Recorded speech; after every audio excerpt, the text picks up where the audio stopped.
Agasamida Om Shanti. Peace to you, peace to me. Hello and welcome to another video. My name is Peter and today I want to talk about the most dangerous action is to ignore this.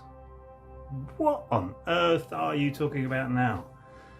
The most dangerous action is to ignore this. I heard a great expression the other day, and we live in an ecosystem, not in an ecosystem, but we seem to have moved towards an ecosystem as humanity. So we've all become separate. The ego is important, especially when you're young, to actually establish yourself as a human being. As you get older, yes, you will be stabbing yourself, but an ecosystem is symbiotic. It actually works and cooperates with each other. And we've been born into a meme where we feel it's competition. We were arrived at that through, I did anyway, through games like musical chairs, which all seem harmless in the short term. But what you're doing is you're looking at your younger human beings around you in competition for that chair, thinking that they're going to steal it from you. So therefore you're building up your psyche from a young child to believe that you live in an ecosystem, and that ecosystem with division and divisiveness really suits the ruling people. It really suits the whole thing, because we're all fighting, we're not cooperating with each other, we're not actually producing things together. It's not a general rule, but that's how we perceive things. We're suspicious, always suspicious of other people. So it's important for us to really work out that we live in an ecosystem, not an ecosystem. Ego separates you. It's part of the divisions. It is so our society is so divisive, and it gets worse, and especially with all this political correctness coming in, and now new terms for new diseases and new mental illnesses. It's all dividing people and making them feel separate from each other, when that's really not what life is all about. Life, we live in a big system. It's symbiotic. So for instance, if you go and sit, and for instance if you're into spiritual practice or practice of self-journey, you go and sit next to a tree or under a tree, you have a symbiotic relationship with the tree. You can actually feel the energy around a tree. Might be going a bit too far for some people, but that's fine. But that tree is breathing in carbon dioxide and breathing out oxygen. And what are you doing? You're breathing in oxygen and breathing out carbon dioxide. So do you not think that's a really important relationship that you have with that tree? Because if that tree wasn't there, yes, you'd find your oxygen from elsewhere, and also the tree would find its carbon dioxide from elsewhere, but you're still interlinked with that system. You're not disassociated with it. And with the ego will disassociate you from that tree, so it becomes unimportant. It just becomes a commodity for you to use and abuse as much as you want. I think it's billions of trees are cut down every year. Our rainforest has shrunk from about 12% down to about 8%, I believe it is, last time I looked.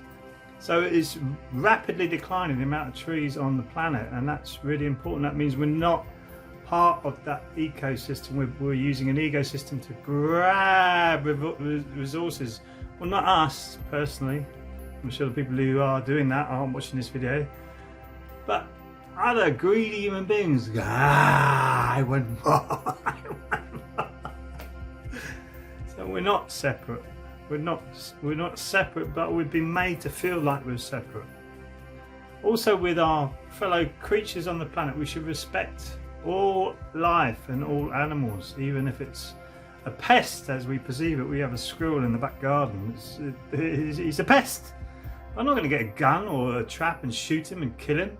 I'm going to try and find ways of actually working around that. And we do have cats who are predators to the squirrel, but the cats are so happy and liberal now that they don't do anything. They just watch him and let him go and ravage the garden, pull up all the little seedlings and and eat all our figs and stuff like that. And it's a pest, but I'm not going to kill him. But we use animals like they're a commodity. So we eat them, for instance, and they're not looked upon as living beings, part of the ecosystem. So we're looking at it like we're the ecosystem. We are the system. We're the dominant species rather than part of this living, wonderful, chaotic world that we live in. We're seeing animals as something to eat, maybe, and really, no. If you look at how protein is created, you create protein in your body. So protein is really important because it attaches itself to your RNA, then your DNA, and that information goes both ways. So your DNA connects with your RNA, and your RNA actually connects with the new proteins that are formed, and that information actually goes back the other way. So your proteins that you create goes in to your RNA, which goes into your DNA. So you are literally what you eat, and you want the best proteins to go into your body, surely, because you are a gem. You're amazing. You couldn't buy you. If you had all the money in the world and all the technology in the world, you couldn't replace you by making you. You couldn't do that. That's how fantastic you are as a human being. So surely you should be putting the best proteins in to our body, and every amino acid to build proteins are in goji berries. You've got proteins everywhere. Proteins, we're abundant in protein. I don't know where this myth came from. You have to eat meat to get your protein. It's a lie. Another lie. Another lie. In this world of lies, it's another lie. And the vegans I meet are more vibrant, more happy, more easygoing, not holding on to dogmas and saying I'm right, part of the ecosystem. So it's letting go of that meat eating. We've been born to believe that we have to eat meat to survive. I've been a vegan now for about 4 or 5 years, maybe. Vegetarian for about 30 years, never felt better. Really get over illnesses quickly. I feel amazing. I feel lighter, I feel better, stronger, more vigilant. My brain is waking up. I feel clear. It's fantastic. So I feel that I'm part of a ecosystem. I'm part of a bigger picture. There's something above me as well, a higher force that really is overseeing everything, and it's incredible. So I feel part of the ecosystem, and part of that has really been learning how to grow food. That's been a really big journey for me, because my first attempts at growing food a complete disaster. Pests come into the garden, eating everything's gone. You go out the first day, you think, whoa, look, we've got sprouts, look at these little sprouts, and they get a little about this high, and then everything disappears. And it was really hard to learn to protect your food and to grow it, and which is the best food, which like shady areas of the garden, which like the sunny areas of the garden.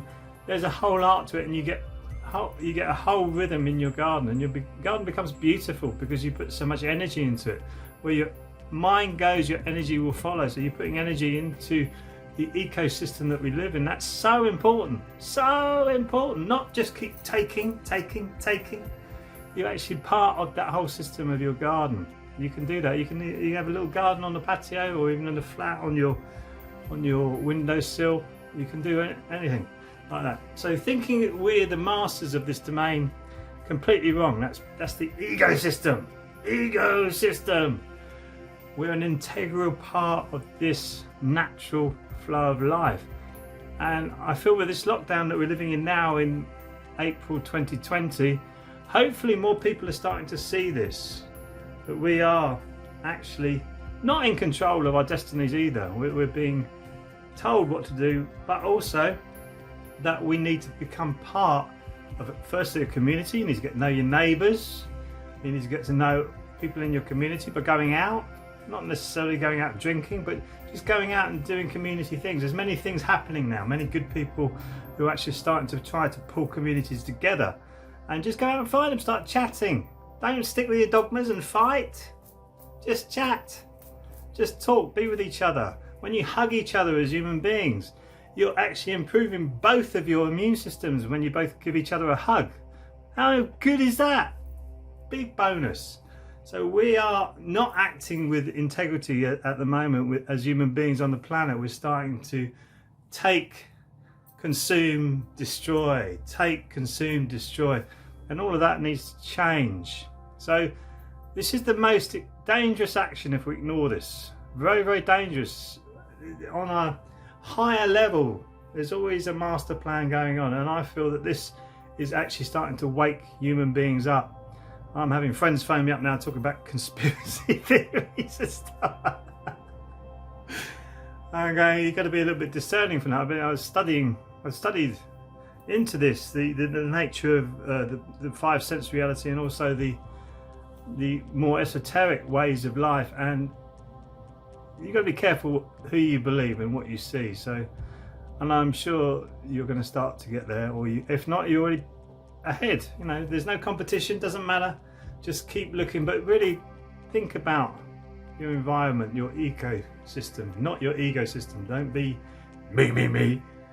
Be part of the whole system, and it's a beautiful thing when you start to share like that, because you become cooperative rather than competitive, and that's a beautiful thing.